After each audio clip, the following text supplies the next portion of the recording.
You ever wake up one morning and realize the people who live around you might have just declared war on you? That's how it started for me. I walked out to head into town, coffee in hand, only to find two guys in orange vests parked across my driveway in a golf cart, like security guards in a low-budget action movie. I rolled down my window and said, "You're blocking my drive." One of them, with mirrored sunglasses and a sunburned nose, held up his hand like I was about to run a red light. "HOA orders. Lake access is temporarily restricted." I blinked. "You mean my lake access?" He didn't even flinch. "Ma'am, the HOA president said no one's allowed near the water." That's when I knew exactly who was behind it.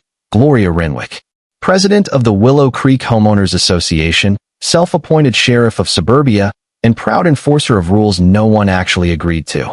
This woman once tried to fine me for having a non-regulation mailbox color. I told her it came that way from Home Depot, but she didn't care. To her, everything was about control. Now, for the record, my name's Darlene Banks, and my family built this place before Willow Creek even existed. The lake behind my house. It only exists because of the dam my uncle built 50 years ago. And that dam, along with the shoreline, the water rights, the maintenance deed, belongs to me.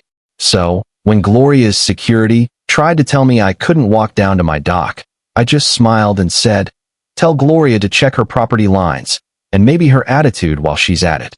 Then I drove right past them. Down by the dock, I found new signs hammered into my fence, temporarily closed by order of HOA.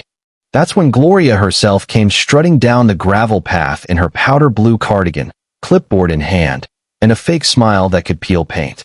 "Darlene," she said sweetly, "you can't be here. The community voted to restrict access until we get an environmental review. There's an algae issue." I laughed.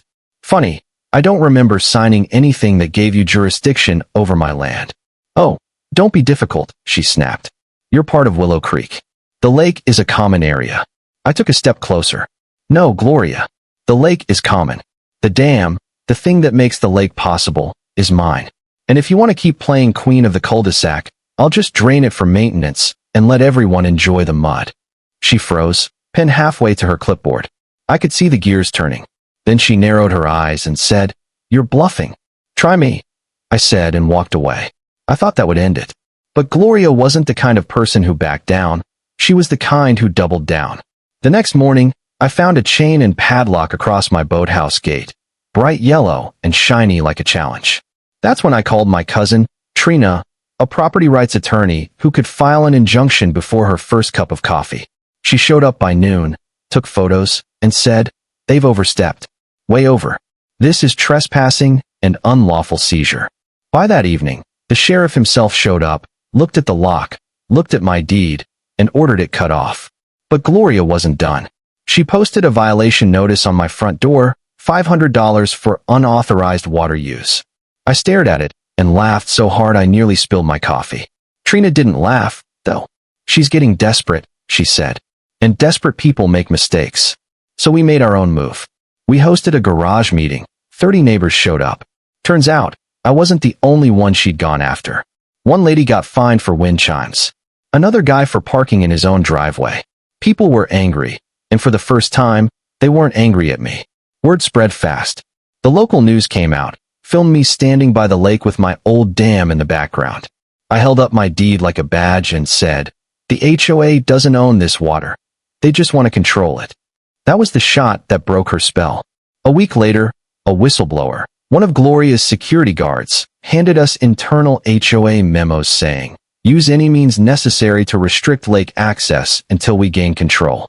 They were trying to take it by force, fine me into submission, and then claim legal precedent. Trina filed for an injunction that same afternoon, and within 72 hours, the court ruled in our favor. The HOA was barred from issuing any directives about the lake, or anything within 100 feet of it. At the next board meeting, half the neighborhood showed up wearing pins that said, "I stand with the dam owner." Gloria tried to shout over them, but her voice drowned in the noise. Within a week, she resigned. You'd think that was the end, right?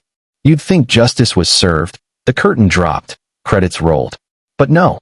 A month later, I got a visit from a county inspector, a woman named Delaney, who said she'd received an anonymous report about tampering with a watershed structure. I just sighed and said, let me guess. Blonde. Cardigan.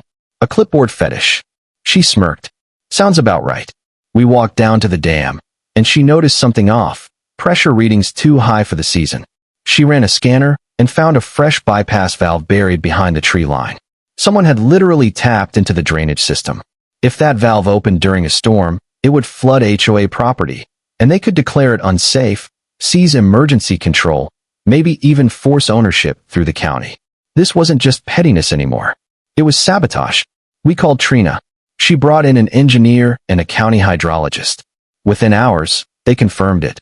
The valve was deliberate, engineered to redirect flow without detection. And the purchase order for the equipment? It came from the HOA's budget, signed by a former board member who'd quietly resigned weeks earlier. That's when the story exploded. News vans lined the street, headlines screaming. The lake deception. HOA caught tampering with private property. Arrests followed. The DA pressed charges: conspiracy, misuse of funds, environmental tampering. It was chaos for them, but peace finally returned to me. When the dust settled, the HOA was dissolved, the bylaws rewritten, and for the first time in years, the lake was truly part of the community again. Not a weapon, not a power play. I still walk down to the dam some evenings, stand there with my coffee, listening to the water slide over the concrete lip. Delaney came by once, dropped off some fresh-caught perch, said, "You kept this place from turning into a disaster." I just smiled and told her, water only has power if you let it build up. Sometimes, you just have to know when to release it.